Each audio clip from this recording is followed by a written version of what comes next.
I know. I've been getting so many comments and messages.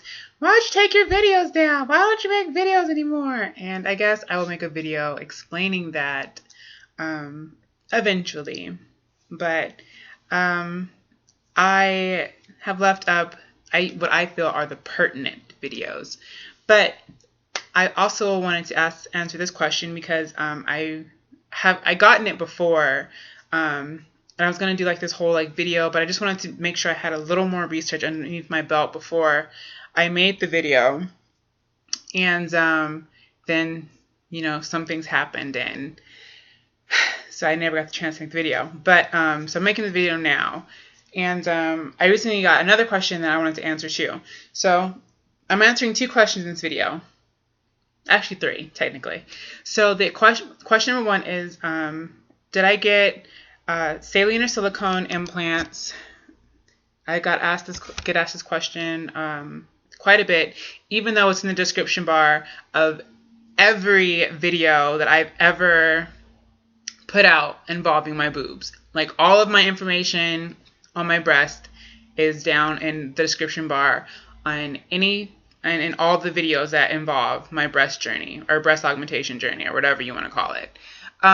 So look there. But I have silicone high profiles. And the second question is, why did I choose silicone over saline? And this has been like the big debate, because silicone implants were taken off the market and then they were brought back on the market, and then the old stigma that and don't mind my makeup, by the way, because this is the end of the day. It's like 12 o'clock, almost 1, so don't judge me. But basically, the new implants are getting a bad rap because of the older implants and their design, and how the older implants would rupture and the silicone would leak out into the tissues and stick to everything and just cause and wreak havoc. But the newer 5th generation cohesive gel implants, once the shell is broken, they don't leak. They stay the same. They're like when you bite off a gummy bear's head, like the little chewy gummy bears. When you bite off the head, how it is, it doesn't leak out. It just like it's there. Same thing with the 5th generation cohesive gel implants, and you won't be able to get any of the older implants that are silicone with the leaky silicone on the market anymore. They've been discontinued and have been for years. So you don't have to worry about getting any leaky silicone gel implants because they don't exist anymore.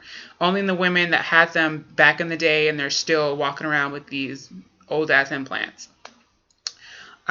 So that was reason number 1, because the new 5th generation cohesive gel implants, they don't leak. Number 2 reason why I got it was because I watched a video where they ran over a saline implant and they ran over a silicone implant with a BMW. And the saline implant popped like as soon as the wheel pretty much touched it. And well, the wheel was like, here's the implant, the wheel was like this, and then the saline implant bulged and popped. The silicone implant, the car ran over it not once but twice, and it just bulged and then went back to its original shape and didn't bust, didn't crack, nothing. And I was like, I'm sold. So, and then a lot of people were saying the new 5th generation implants, once the shell breaks and the gel is act out and it's out in the body, and it's what is it, what word I want to use, it's exposed to the body, then the silicone starts to break down and it starts to seep out or whatever. That may or may not be, I don't know. I haven't found any studies that said that's what happens. From every video, everything I've read, the 5th generation cohesive gel implants, they don't leak. They have an extra atom or something that makes them just solid, but still soft and squishy. And not only that, when you have your implants, regardless regardless of what you have, saline or silicone, your body builds a little shell around it, like a little capsule around it that's like paper thin, but it's pretty darn strong. Trust me, I know. And it's pretty darn strong. And even if it were to open, even if the implant were to break open or whatever, the gel would be contained into that capsule. Because it's not a runny gel, it won't leak out because it's a cohesive gel. I don't know, but people are saying that it's possible that it can. I never read anything that said that it does, but I could be looking in the wrong places. But I have yet to see any documentation that says that the 5th generation implants leak out eventually. I don't know. Let's see. That was that one. And then number 3 was because I had such small breast tissue before. My breast tissue was basically negative A. I was a 34 double A, and I didn't have a lot of tissue to cover. Like, basically, my breast tissue is like right here. Like, this is all my original breast tissue. Like, from my nipple up, it's all my original breast tissue. The rest is implant. From like here is all implant. So whenever somebody's squeezing or touching, or whenever I squeeze or touch, it's all implant. You're not touching any of my tissue. So that's why I got saline for that reason, because for one, saline ripples, silicone ripples, but silicone ripples a lot less than saline. Silicone, if you look at it outside of the body, like when they show you the examples, it has some ripples in it. But if you looked at a saline implant, it ripples a lot more. And eventually saline loses volume over a span of years. And silicone, it loses volume as well, but a lot slower than saline does. So eventually you'll start getting those wrinkles with saline, but with silicone you won't. And that's another reason why I chose that, because since I had such small breast tissue, and since, basically all you're seeing is implant, you're not really seeing tissue, I didn't want to have ripples and all that good stuff. So silicone ripples less. It still ripples, but it ripples less than saline. And that's another reason why I wanted it. Also, because I had less small tissue, I wanted it to feel soft. When I felt a saline implant, it felt like a Ziploc bag of water. It felt like somebody just filled up a Ziploc bag and put some water in it, and that's what it felt like to me. The silicone, it felt really soft. It didn't feel like a natural breast, because a natural breast, I don't know, it has that to it. But say a silicone, it's soft, but it's still a little firm. But it felt more natural than a bag of water.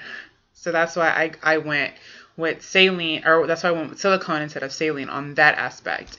But that's pretty much it. Those are really my only reasons why. Basically because I'm skinny and I didn't have a lot of breast tissue, and silicone was more recommended to me than saline, and the fact that it got ran over by a BMW and didn't pop. So even if I were to experience any of these so-called effects that saline or silicone will eventually leak if the capsule is open, gets opened, or becomes opened, or becomes bad, I'm not worried. I'm really not, because they're the cohesive gel. I don't see that happening. I don't. But I'm not a medical professional, not yet, so I don't really know. But from my research, I didn't see that anywhere.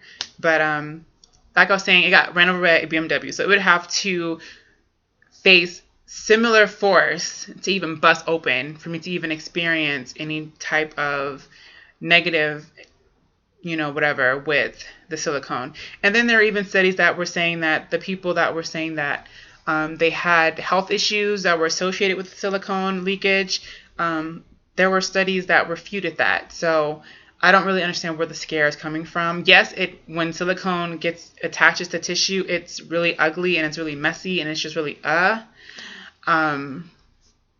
but not with the cohesive gel, because it stays in place. It's still sticky, but it stays in place. It doesn't just, leak out or whatever. And so that was one thing that I didn't really bother too much with. And then people were like, "Oh, you need to think of your health. What if they burst open?" But the thing is, on either silicone or saline, the casing, the shell is silicone. So, I mean, all these people going up and over then and talking about silicone this, silicone that, like the casing on your freaking implant is silicone, regardless of whether you get saline or silicone. So you're getting silicone in your body regardless, girl. Get over it. But yeah, so that was pretty much it. I chose silicone. My 3 reasons, and from my research and all that good stuff. And it doesn't bother me that I have to get a mammogram every 5-10 years. That's fine. Whatever. I'm over it.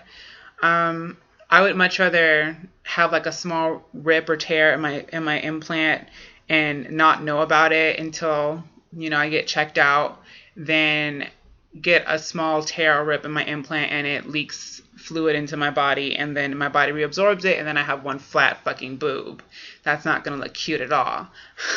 So, with that said, I think I'll answer the next question in another video because it's already 11 minutes. But you guys, that's it. I think I wanted to say more, but I kind of forgot what I wanted to say now. So, whatever. All right, you guys, I'll talk to you later. Bye.